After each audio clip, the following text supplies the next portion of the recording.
নমস্কার দর্শক বন্ধুরা, আমি প্রতিমা কুকিং উইথ প্রতিমা চ্যানেলে তোমাদের সবাইকে আবারও একবার আন্তরিকভাবে সুস্বাগতম। আশা করি বন্ধুরা তোমরা সবাই খুব ভালো আছো, সুস্থ আছো। আমিও তোমাদের মতো ভালো বন্ধু পেয়ে বেশ ভালো আছি। আজকে আমি নদীর ছোট মাছের হাতে মাখা রেসিপি তোমাদেরকে শেয়ার করব। রেসিপিটা শুরু করার আগে যে সমস্ত বন্ধুরা আজকে প্রথম আমার এই ছোট্ট চ্যানেলে এসে আমার এই রেসিপিটা দেখছো, তোমরা আমার এই চ্যানেলটাকে সাপোর্ট করে আমার বন্ধু হয়ে আমার পাশে থেকো। আমার জানা রেসিপিগুলো তোমাদেরও ভালো লাগবে। আর নতুন পুরনো সব বন্ধুরা অবশ্যই লাইক দিয়ে রেসিপিটা দেখা শুরু করো। চলো তাহলে বন্ধুরা, এবার আমরা রেসিপিটা শুরু করি। দেখো, আমি এখানে 300 গ্রাম নদীর ছোট মাছ নিয়েছি। এইটাকে আমরা এখানে তো বলি নদীর মোরলা মাছ, তোমরা কে কী নাম বলো আমি জানি না। তো এটা খেতে কিন্তু খুব সুন্দর লাগে। আমি এই মাছটাকে সবের প্রথম ভালো করে পরিষ্কার করে ধুয়ে নেব। চলো তাহলে মাছটা ধুয়ে নিয়ে ফিরে আসছি। দেখো, মাছটা ধুয়ে নিয়েছি পরিষ্কার করে। এইভাবে মাছটাকে পরিষ্কার করে ধুয়ে নেওয়ার পর আমি এটাকে একটা অন্য বড় জায়গায় ঢেলে নিচ্ছি। সব মাছটা ঢালা হয়ে গেলে এবারেতে দিয়ে দেবো পরিমাণ মতো লবণ, আর দেবো এতে পরিমাণ মতো হলুদ। লবণ হলুদ দেওয়ার পর এইবার আমি ভালো করে সব মাছের গায়ে লবণ হলুদটা মাখিয়ে দেবো, উল্টে পাল্টে, যাতে সব মাছের গায়ে ভালো করে লবণ হলুদটা লাগে সেটা দেখে নেওয়ার পর এটা এবার ঢেকে রেখে দেবো। এটাকে ঢেকে রেখে দিয়ে আমি ততক্ষণ মশলাগুলো রেডি করে নেব। দেখো, মশলাগুলো আমার সব রেডি হয়ে গেছে। এদিকে আমি মাছটার ঢাকনা সরিয়ে আবারও দিয়ে দিচ্ছি পরিমাণ মতো লবণ। এরপর দিয়ে দিচ্ছি একটা বড় সাইজের পেঁয়াজকে পেস্ট করেছি, পেস্ট করে পেঁয়াজের পেস্টটা দিয়ে দিচ্ছি। এরপর এতে দিয়ে দিচ্ছি 1 চামচ রসুন পেস্ট। বড় বড় কোয়া 4-5টা নিলেই 1 চামচ হয়ে যাবে। এরপর দিয়ে দিচ্ছি অল্প 1 টুকরো আদা পেস্ট, 1/2 চামচেরও কম আদা পেস্টটা দিয়ে দিলাম। এবার দিয়ে দিচ্ছি পরিমাণ মতো আবারও হলুদ, আর দেবো এতে পরিমাণ মতো অল্প চিনি, আর দিচ্ছি পরিমাণ মতো লঙ্কার গুঁড়ো। এরপর আমি এতে দেব 1 চামচ গোটা জিরে বাটা। দেখো, আমি এখানে 1 চামচ গোটা জিরে নিয়েছি। এই 300 গ্রাম মাছের জন্যে 1 চামচ গোটা জিরে হলেই হয়ে যাবে। এটা আমি বেটে নিয়ে চলে এসেছি। এবার আমি এই জিরে বাটাটাও এর মধ্যে দিয়ে দেবো। জিরে বাটাটা দেওয়ার পর এতে এবার দিয়ে দিচ্ছি একটা টমেটো। টমেটোটাকে ছোট ছোট করে কুচি করে নিয়েছি, টমেটো কুচিটা পুরোটাই দিয়ে দিলাম। এরপর এতে দেবো 1 চামচ সরিষা বাটা। এই 4 চামচের মাপে 1 চামচ নিলেই হয়ে যাবে।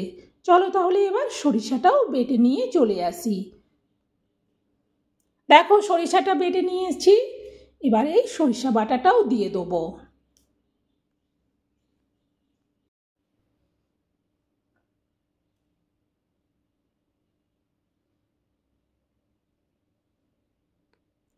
এরপর দেখো, আমি এখানে নিয়েছি সরিষার তেল।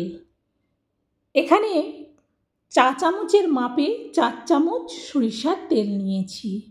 এই তেলটা কিন্তু আমি এখন এতে দেব না। তেলটাকে পাশে রেখে দিয়ে আমি আগে এই মাছগুলোর মধ্যে মশলাটাকে মাখাবো। বেশ ভালো করে মশলাটাকে মাখাতে হবে। এমনি যা হোক করে মাখালে ততটা ভালো হবে না। যাতে মশলাটা ভালো করে সব মাছের সাথে মেশানো হয়, সেই জন্যে বেশ কিছুক্ষণ ধরে মশলাটাকে এর মধ্যে মাখাতে থাকবো। বন্ধুরা, কেউ স্কিপ করে দিও না, তাহলে কিন্তু বুঝতে পারবে না যে আমি শেষ পর্যন্ত হাতে মাখা ছোট মাছের রেসিপিটা কিভাবে বানালাম। এতে আমি আর কি কি দেব সেটা তো শেষ পর্যন্ত না দেখলে বুঝতে পারবে না। তাই তোমরা সবাই শেষ পর্যন্ত দেখো, দেখলে বুঝতে পারবে যে এরকম একটা হাতে মাখা ছোটো মাছের রেসিপি যদি খাওয়ার টেবিলে থাকে আর কোনো রেসিপিই লাগবে না। দেখো সুন্দর করে মাখানো হয়ে গেছে।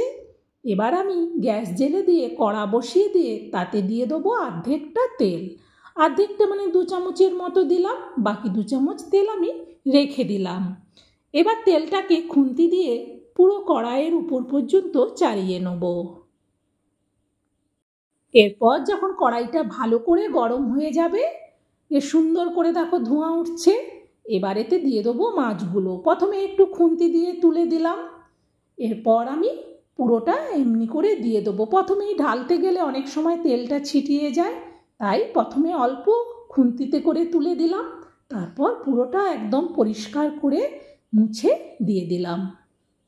দেওয়ার পর একটু খুন্তি দিয়ে উপর থেকে একটু সাইজ করে দেবো মাছগুলোকে। তারপর আমি যেই পাত্রটায় মাছগুলো মাখিয়েছিলাম সেই পাত্রটাকে ধুয়ে অল্প একটুখানি জল দেব।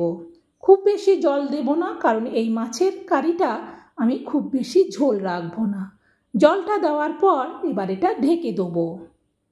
মিনিট 3-4 বাদে ঢাকনাটা সরিয়ে দেখে নিচ্ছি কি সুন্দরভাবে সেন্ট হচ্ছে। আর যেহেতু ফুটে গেছে তাই আমি খুন্তি দিয়ে একটু নাড়িয়ে দিলাম। তলা পর্যন্ত নাড়িয়ে দেখে নেওয়ার পর আবারও এটা ঢেকে দেবো। 3-4 মিনিট বাদে ঢাকনাটা সরিয়ে আমি এবার এতে দিয়ে দেবো 3টে কাঁচা লঙ্কা।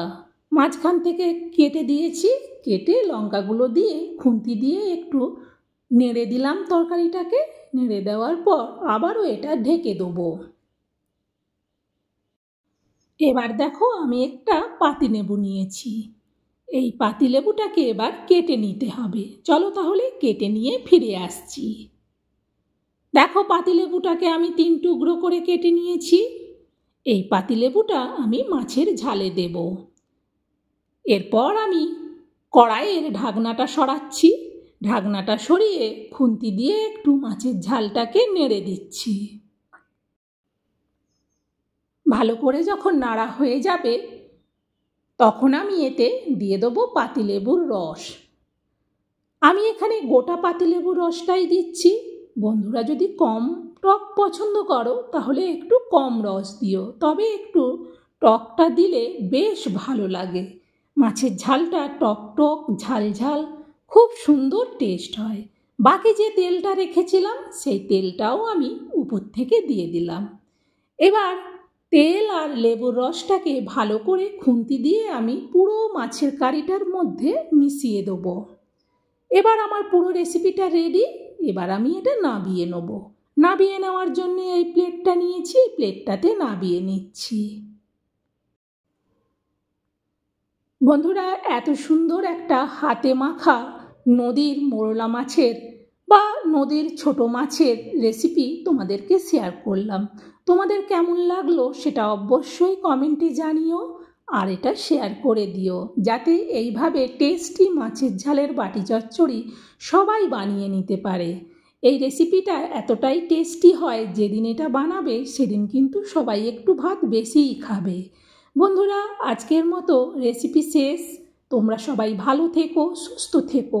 আবার পরের রেসিপিতে দেখা হবে। আজকের মতো বিদায়, টাটা।